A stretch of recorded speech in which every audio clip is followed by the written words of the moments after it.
peut-être pas trop mal. Ouais. L'histoire de la Loire, c'est avant tout une histoire de copains.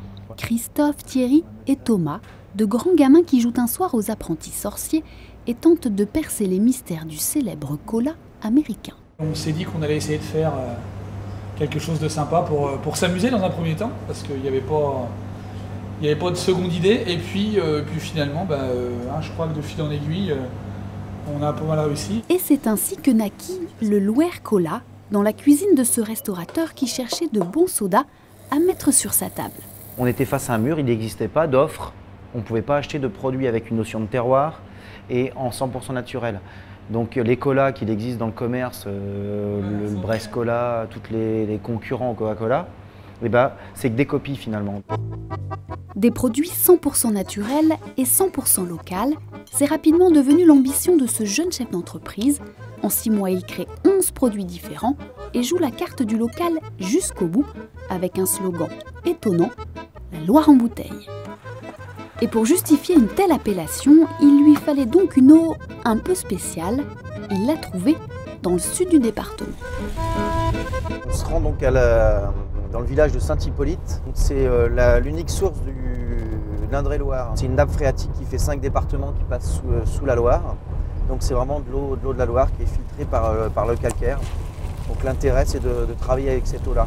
Donc là on va aller chercher une citerne d'eau pour réaliser du cola, le Loire Cola. Maintenant je fais un cola et je peux le dire fièrement qu'on est les seuls à faire un cola régional avec une vraie notion de terroir à l'intérieur. Il est facile de prendre l'eau du robinet n'importe où, de rajouter une base que Coca-Cola vend ou que Brest Cola vend et de dire qu'on a une notion de terroir, ce qui n'est pas vrai du tout.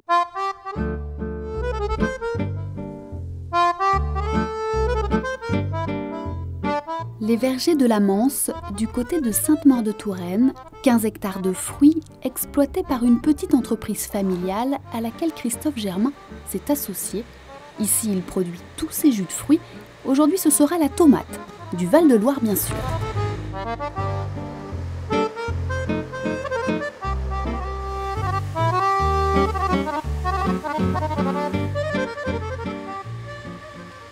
La maturité peut changer, la variété change, donc le goût change et il faut ajuster au niveau du sel, au niveau du jus de citron pour avoir un bon équilibre et avoir un jus gustativement bon.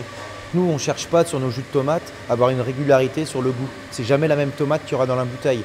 À chaque fois, on respecte la saisonnalité des tomates, on les a achetées, donc il y a une maturité qui est différente en fonction de la saison et on essaye toujours de respecter cette saisonnalité-là. Sans jamais rajouter un seul conservateur ou produit chimique, Christophe a produit ici 20 000 bouteilles en moins de 3 mois. Un partenariat qui lui permet de rester dans le Val-de-Loire et de promouvoir de petits artisans comme Bastien. Lui aussi compte bien y trouver son compte. Je suis en réflexion d'investir sur la gazéification, que là Christophe ne fait pas chez moi mais fait dans les Charentes. Ça va me permettre justement d'étendre ma gamme et je serai là dans le coup le seul dans l'Indre-et-Loire et voire le seul dans le centre-France. Et pour assurer le succès de sa petite entreprise, Christophe a su développer une stratégie marketing efficace. Au cœur du village de Saint-Hippolyte, dans l'unique bar du bourg, les clients n'ont pas encore changé leurs habitudes. Pourtant, la patronne a déjà adopté les produits de Christophe Germain. Oui, j'ai goûté. Pour moi, c'est très bien. C'est très bien. Il y a des choses qui sont intéressantes, du style le jus de fruits gazéifié. C'est vrai qu'on a de plus en plus de demandes à l'apéritif de quelque chose qui ressemble à un vin pétillant. Bonjour. Vous allez bien? Oui. Comme promis, hop, un petit présentoir pour mettre les produits. Oui. Ça, fait avec les petites caisses à pommes du Val-de-Loire. Val-de-Loire. Donc pour mettre en avant les produits. Il y a marketing, mais il y a réalité derrière quand même.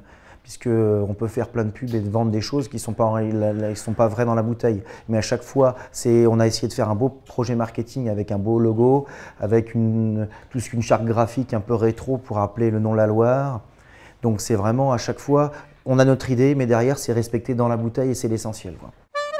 Autre lieu, autre cadre, le restaurant gastronomique des Hautes-Roches à Rochecorbon. Il fait aujourd'hui goûter au chef et à son sommelier sa dernière création, le cocktail de Loire. C'est très bon, c'est frais, c'est rafraîchissant. Ouais. Petit côté fraise qui ressort. Mais c'est pas non plus, c'est pas envahissant, le côté alcooleux et juste ce qu'il faut au point de vue fraîcheur. Non, c'est idéal pour un début d'après-midi. Voilà. C'est les goûts d'antan, enfin l'antan il est vachement récupéré le mot en ce moment, mais un peu trop d'ailleurs par moment. Mais ça rappelle la limonade, elle est extra. La limonade, c'est la limonade quand moi j'étais gosse, et ça c'est magique. Authenticité et terroir, les valeurs revendiquées par Christophe et sa Loire semblent coïncider avec celles que nous attribuons à la Loire. Dommage que la principale intéressée ne puisse nous donner son avis.